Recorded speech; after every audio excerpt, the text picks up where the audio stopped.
Hey ladies, how are y'all doing this Thursday afternoon?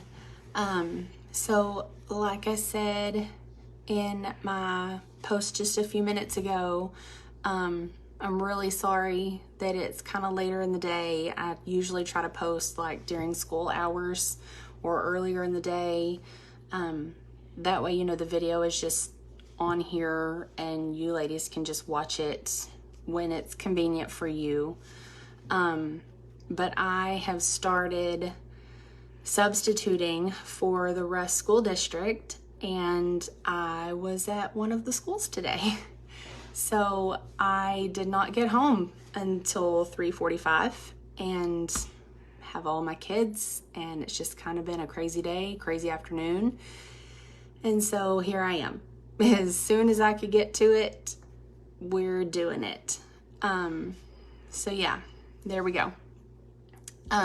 So one of the things that I wanted to talk about today is marriage again, but kind of like the before marriage advice for ladies. I've been talking a lot about how we can be better as wives, but I just really felt it in my heart today that I needed to talk to the younger ladies who are unmarried, or also, pretty much women of any age who are unmarried specifically. And that is the kind of man that we need to be looking for to marry.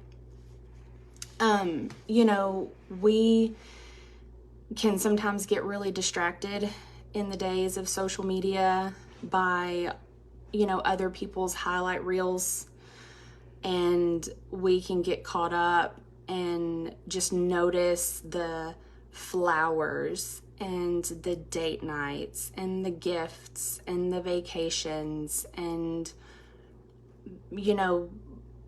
any number of things that we see other women posting that their husbands or boyfriends are doing for them. That I don't want to put blame in any way, but sometimes, like I said, it's the highlight reel. Those are the things that people want you to see. But the kind of man that I want to talk about today, that we need to be praying for and we need to be searching for, are the men who do things for you in silence, or behind the scenes, or humbly, and the kind of things that don't usually get posted about or bragged about. So I have a few scriptures today, and those are specifically, I found them in Ephesians chapter 5, and they are, let's start with verse 25, and it says, "For husbands, this means love your wives, just as Christ loved the church. He gave up his life for her." And then also in verse 33, it says, "However, let each one of you love his wife as himself, and let the wife see that she respects her husband." So in a practical sense, that means, first of all, we need to wait to marry a man. We need to be looking for a man who is following after Christ's example of love. Not the world's example of love, but Jesus's example of love. But also a man who is going to deeply respect you and care about you and protect you the same way or better than he cares for his own self. And so I made kind of a list, and some of these things that you can be on the lookout for are A man who will give you affection without sexual expectation. The man who will apologize when he's done something wrong, because we all do things wrong, and apologies are important. A man who will invest his time into you. A man who stays true to his character, no matter where he is or who he's with or what he's doing. He is always the same, and you do not have to worry about which version of him you're going to get that day. A man who will listen to you just for the sake of listening, not because he wants to correct what you've said or reply or argue or debate, but who will just listen. A man who will protect you, most especially when you're not around. That's pretty important. One who will defend you when you're not there to speak for yourself. This was pretty important that I found interesting. A man who is not afraid to hurt another woman's feelings in order to protect yours. Not that hurting someone's feelings is necessarily a good thing. However, if you have found a man to be in a relationship with, and he has to choose your feelings or someone else's, I personally would prefer my husband to choose me. You know, he's mine. He's my husband. I'm entitled to his protection and his defense over anybody else. So that is another one you can put on your list of things to look for.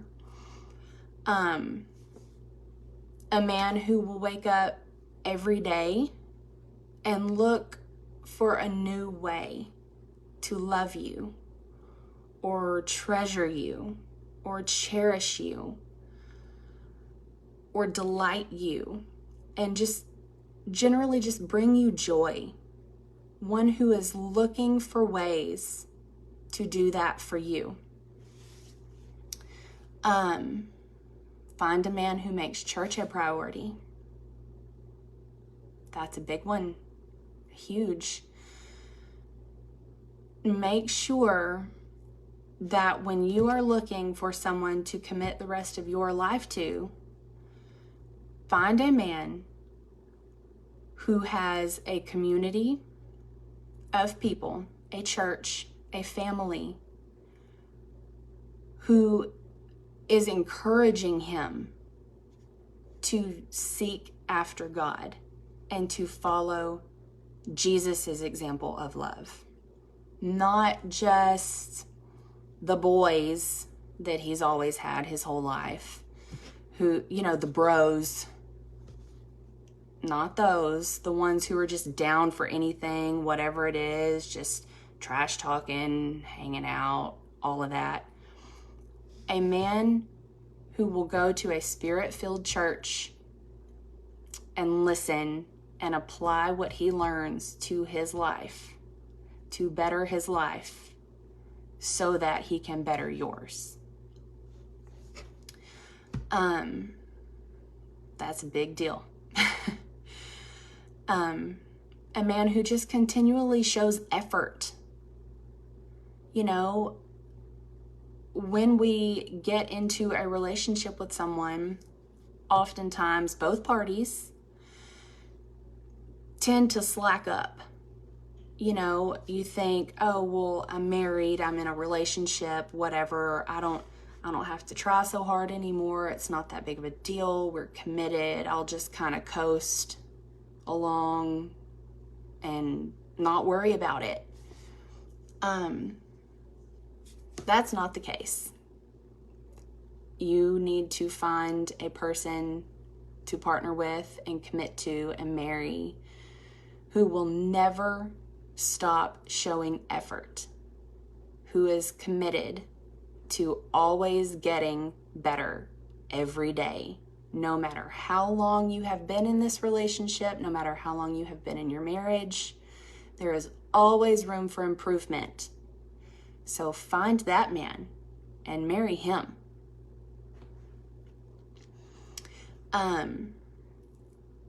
Find a man who just refuses to entertain or accept the attentions and the affections of any woman that's not you or his mama.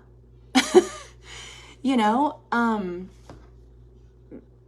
not saying that attention or affection or things like that from another woman are absolutely just going to ruin your relationship. They're not. If you have integrity and he has integrity, then you're probably going to be all right. But that doesn't mean that it won't hurt a little, you know? And then that takes me back to the last point where he doesn't mind hurting another woman's feelings in favor of yours.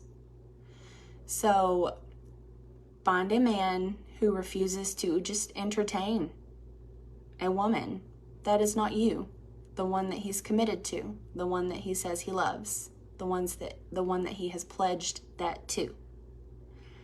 A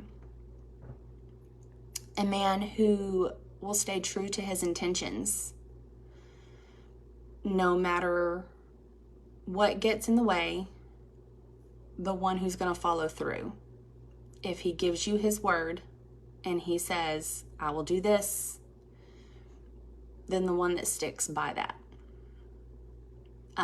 You know, there's an old saying, and I'm probably going to get it wrong, I hope not, but it says literally the path to hell is paved with the best of intentions.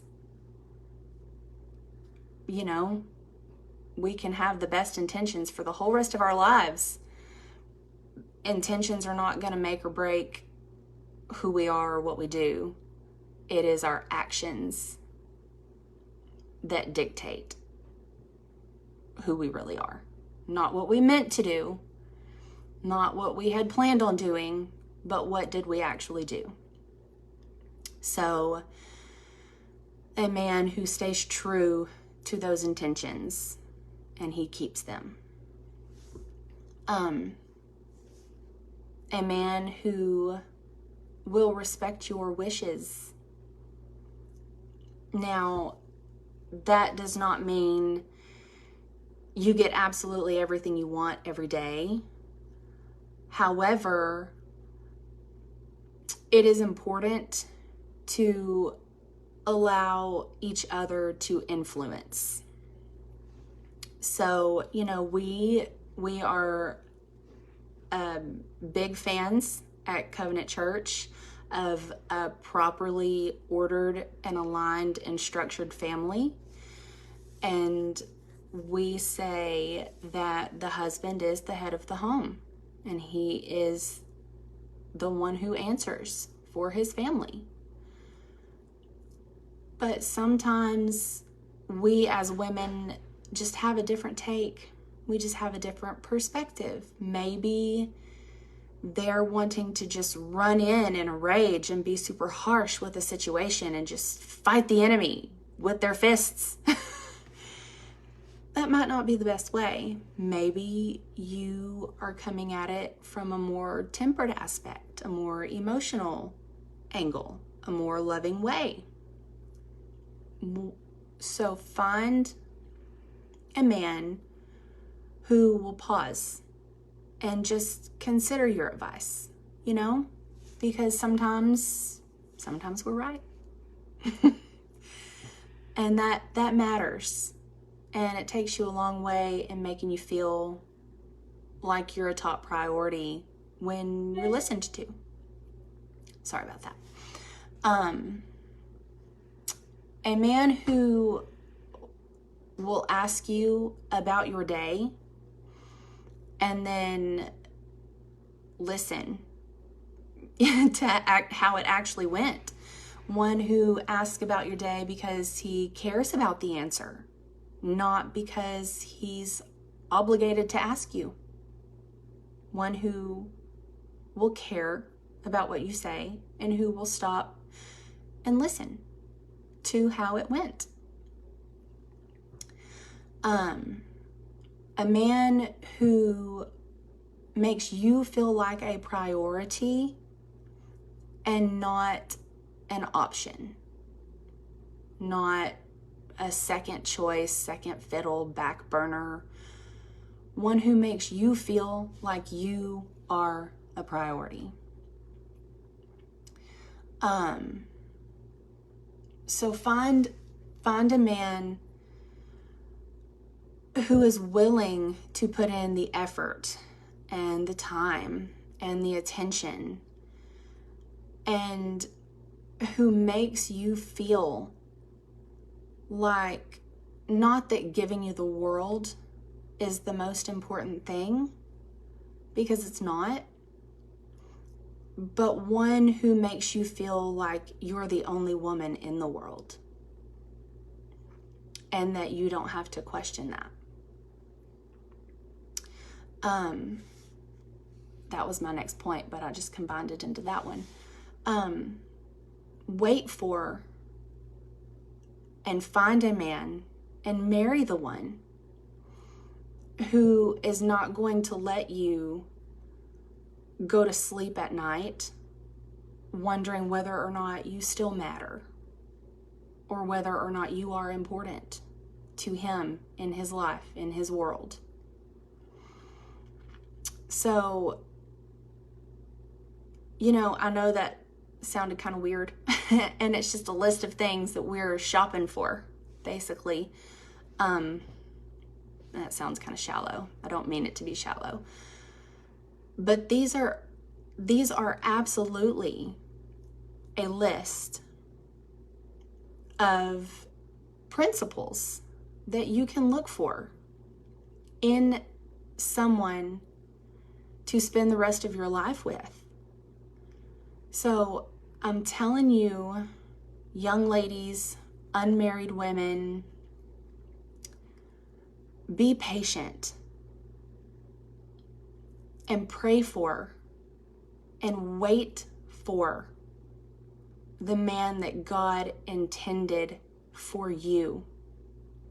The one who is going to embody Christ's love, Jesus Christ's love that we read about in Ephesians chapter 5. The one who loves you the way God loves his church and puts you first and makes these sacrifices for you, and who is willing to be accountable and grow and learn and commit.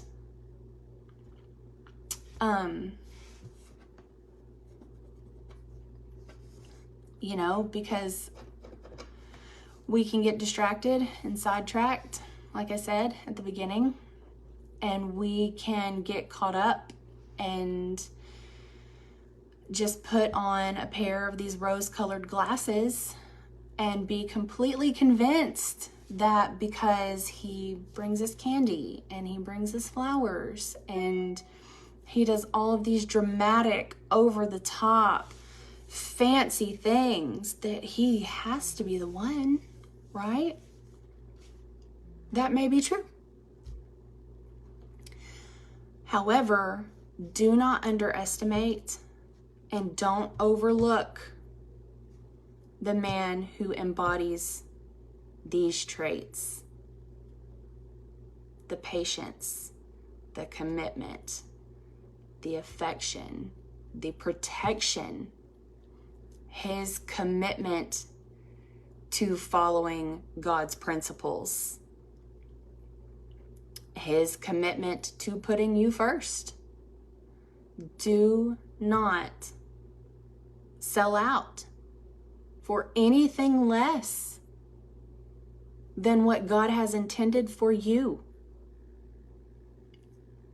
That is not going to bring you happiness. It is not going to bring you fulfillment. And quite honestly, I want better for you. And you deserve better for yourself. God has promised you better. God has promised you a godly man, as long as you will be faithful and you will wait for him to place that man in your life. So that's it today, ladies. I know it wasn't necessarily the whole marriage thing and how we need to be better as wives, but this list of traits is pretty darn important for the men in our lives.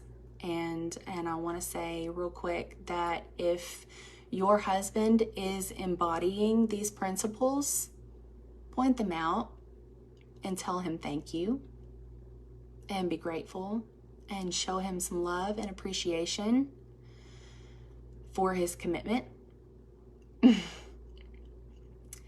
That's it, ladies. I love y'all.